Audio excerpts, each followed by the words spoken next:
দেখ অঞ্জন, দেখতে দেখতে কেমন রোজার মাসটা শেষ হয়ে গেল। হারি দোস্ত, আসলে কিন্তু কথাটা ঠিকই কইছস। আমাদের কিন্তু এই একটা মাস দেখতে দেখতে গেল গা। মানে আমরা টেরই পাই নাই যে কোন দিকটা এই মাসটা গেল গা।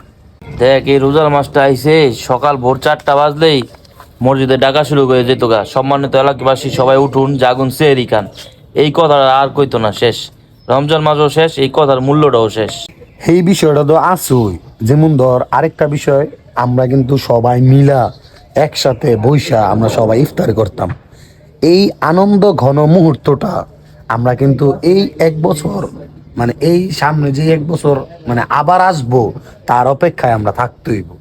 ঠিক আছে, মানে সবাই মিল্লা একসাথে হাতাহাতি করে ইফতার বানাইতাম, ইফতার করতাম, একজনে ভোট দিত, একজনে অনেক কিছু। এই ব্যাপারটা কিন্তু এই যে এই মাসটা গেল গা, আর কিন্তু আমরা পাইতাম না আবার একটা বছর গেলে।